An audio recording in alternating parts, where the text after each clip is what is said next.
Hello student, how are you? कसे आहात? आता 10वीची परीक्षा जवळजवळ संपत आली. Mathematics first second, science first second, English has been over finished, नाही का? बोर्डाचे पेपर ते संपले. आता फक्त काय शिल्लक आहे? History and geography. These are the simple subjects.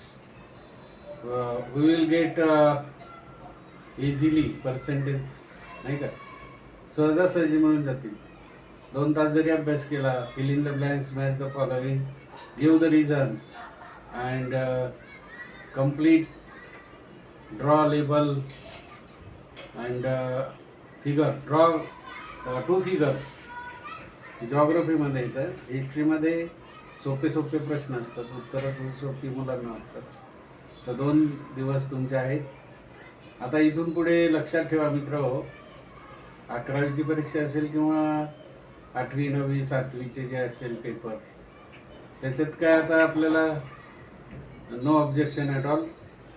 We have to speak in English with your friends, with your parents and with your teachers.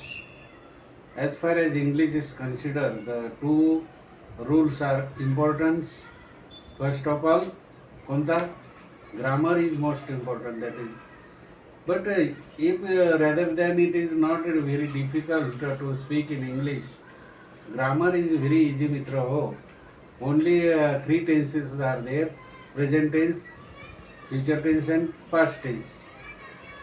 प्रत्येक टेन्स मध्ये 4 सब टेन्स आहेत.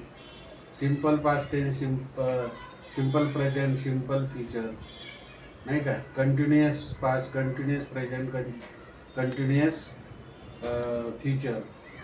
ही will be going, he was working in the field, he is drinking coffee, he is walking along the path of the road.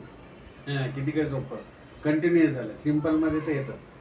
नंतर present perfect, he has gone, he has drunk tea, he has came in Mumbai. Bombay म्हणत होतो, मुंबई, आहे की नाही? साधे साधे वाक्य मित्र. मग पास्ट परफेक्टमध्ये he had written a novel. अरे, since last year. For last year येईल का सिन्स लास्ट इयर? बघा, he had written mini novels. Since येईल का फॉर येईल ते बघा. तुम्ही शिकवलेलं आपण. लिंकवर गेलं तर तुम्हाला मिळेल. मित्रांनो, सबस्क्राईब करा आणि शेअर करा. It is very easy to talk English, discuss English. त्याच्यात rather than many, as soon as, no sooner than, not only but also. म्हणजे कसं? He drinks coffee, he drinks T.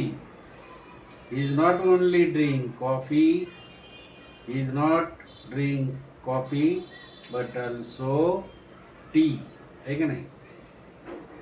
As soon as, बरेचसे उदाहरणं दिलेले आहेत. तुम्ही लिंकवर जा, तुम्हाला ते मिळणार आहे.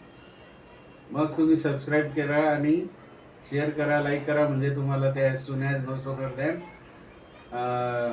नॉट ओनली बट ऑल्सो आणि क्वेश्चन टॅग्स. फ्रेजेस पण आहे मित्र. एका शब्दाचा मिनिंगफुल सेंटेन्स तयार करा, असे पण आहेत. आज आपण बघा इथे स्पीकिंग इंग्लिशचं आता दररोज घेणार आहोत. काही सिम्पल मॅथमॅटिक्स पण घेणार आहोत, 9वीपर्यंतचं जे काय असेल ते. What are you doing? What are you doing? First पहिलंच वाक्य आहे, व्हॉट आर यू डुईंग? तू काय करतोस? I am not working in the field. मी शेतात काम करत नाही. Money never grows on the trees. कधीही झाडावर पैसे उगवत नाही, नाही का? Money never grows on tree, किंवा money doesn't grow on tree. म्हणजे पैसा झाडाला उगवत नाही. You should come to my house. तू माझ्या घरी ये. यू शूड, घरी ये. यू कॅन कम, शकतो. तू येऊ शकतो. Can you bring any gift for me? Can you any gift? Can you bring any gift for me? मला एखादं गिफ्ट आणतोस का? कॅन यू ब्रिंग म्हणजे फॉर मी, माझ्यासाठी एखादं गिफ्ट आणतोस का? आणू शकतोस का? कॅन म्हणजे शक्यच नाही. My mother is making sweet dish for me. माझी आई माझ्यासाठी गोड डिश बनवते दररोज, डेली, आहे का नाही? My mother is making sweet dish for me. मग आता कोणता काय झाला? My mother is making present continuous झाला की नाही? नंतर आर यू रिडिंग नॉव्हेल्स किंवा आर यू रायटिंग नॉव्हेल्स. मग आर यू रिडिंग नॉव्हेल्स, तू कादंबरी वाचतोस का? Yes, I am reading novels daily. मी दररोज कादंबरी वाचतो. There are many tigers, lion, monkeys and so many animals in the jungle. आहे का नाही? There are many tigers, lion, monkey and so many animal in the jungle. अशा प्रकारे साधे साधे वाक्य तुम्ही पण तयार करा. इंग्लिश आता नवीन नोटबुक घ्या आणि सुरू करा. 2-3 महिन्यात तुम्ही English talking, speaking with your friends, parents and many people's.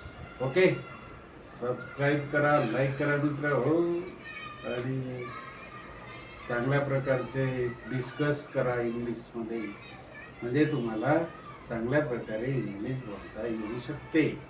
You can easily discuss speaking and talking English every day. Okay, thank you, bye, good evening. Okay.